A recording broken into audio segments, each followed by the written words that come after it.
Today's video is going to be quite unusual because I'll be showing how I'm preparing my costume for Linkin Park concert.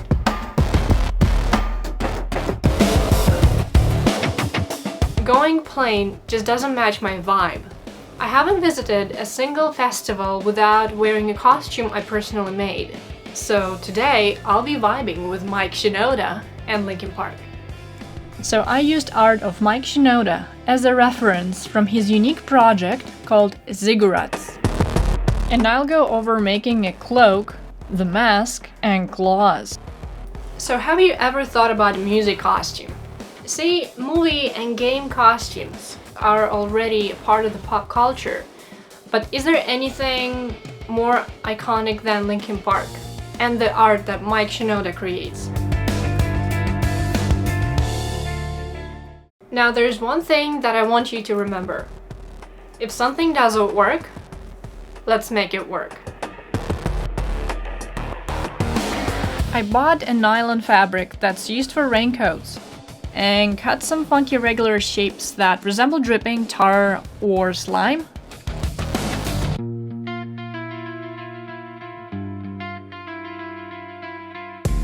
Then I made a few sketches I actually always wanted to make useful. Now, plain cloak would have been boring, so I decided to make it look like it's from early 2000s.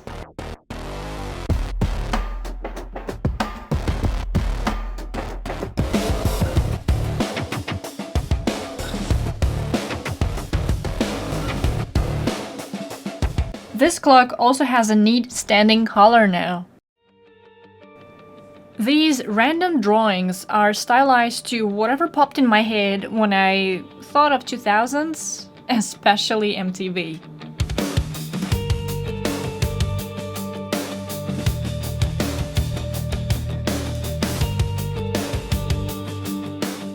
If you were born in 90s or earlier, what was the most iconic thing for you that you would put on this cloak?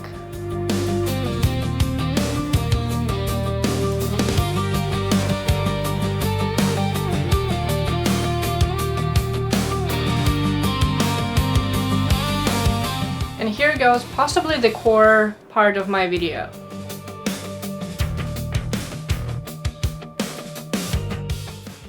Now there's something you gotta see. It's not just a plain mask where everything is painted on top. It actually has grooves and textures. I imitated the look of a marker, but in a 3D way. So it's not smooth. It's not just something that was painted on top of a mask. It's actually fully, uniquely sculpted piece. While brainstorming on Mike's art here and there, I spent about 8 hours on Blender making this. Here's my mask sculpt, and my total runtime is at 500 hours, but my friends have more than 4,000.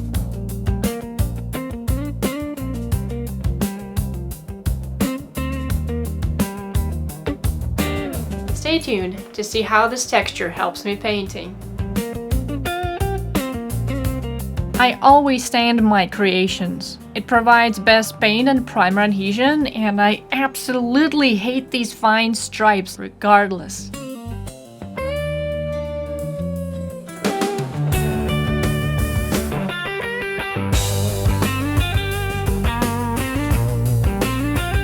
Artists like me are self-starters. So your like and subscribe means people like you will have a greater chance to see this video for learning and inspiration.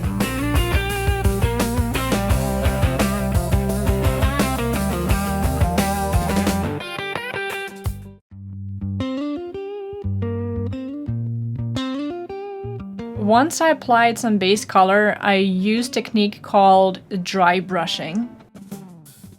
See how texture helped me here? That's why I had to envision this even before I started sculpting. You think about painting even before you start sculpting.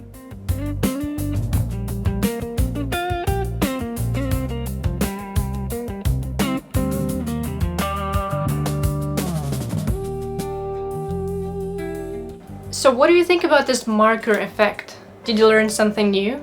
Share this video with someone who might find this idea a great addition to their project.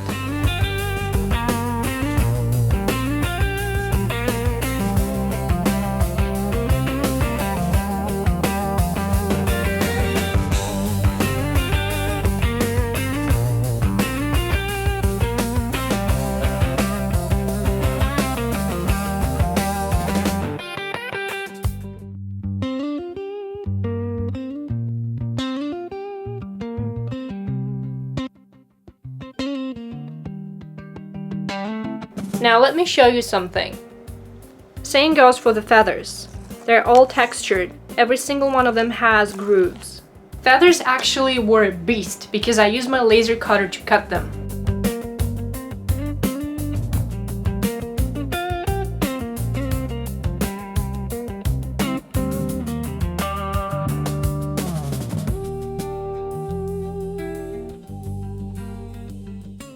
The feathers were made out of 2mm thickness foam.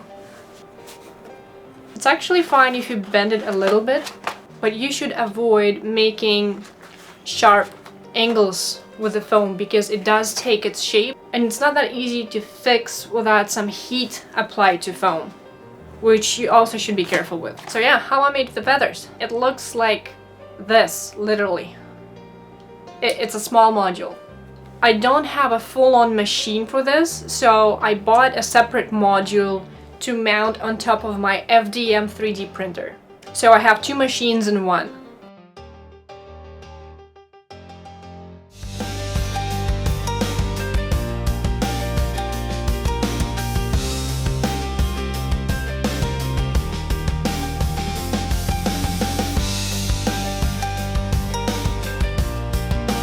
Once everything was primed and painted, I decided to add a little bit of halo so that the feathers do not sag, you know, because without the halo, the feathers would just fall outward or inward. It would just be floppy. I decided to add this design element that actually serves a little bit of engineering thought here. And actually, this halo glows in UV. Pretty much like anything else, I wanted to apply some contrast to the feathers. Although not apparent in daylight, UV light will reveal some divinity.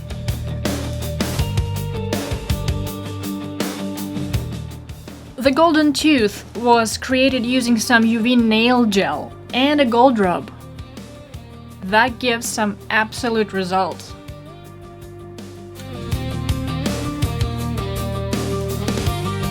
So what about the eyes? Can you see through them? Yes, I can. And for that, I used fabric called chiffon. That's kind of how I saw things, but I still don't like it. Guess why? It doesn't glow in UV. And remember what I said in the beginning. If it doesn't work, let's make it work. How did I make this fabric glow? The same paint I used on feathers, I diluted with water, then used airbrush to spray it all over and let dry. I was actually quite happy that the venue had UV lights. I bet I was flashing. I don't have a picture of me from afar, but hell, I feel like a Christmas tree.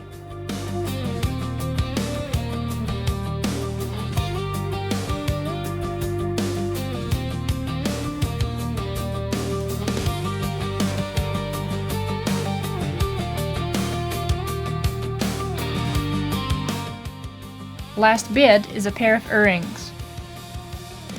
I also 3D printed them and used a puncher on the feathers to make holes.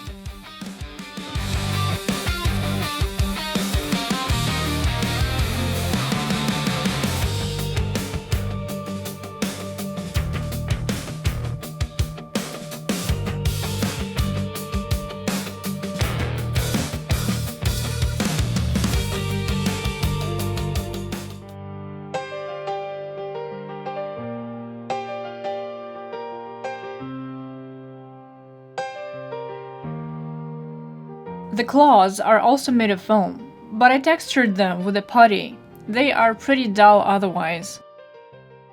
Then I used an already familiar technique, the dry brushing, right?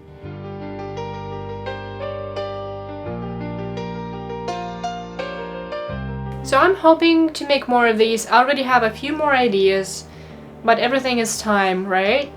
I got a few other projects piling up on me, so please stay tuned, hit like and subscribe, and I'll see you in the next video. Val out.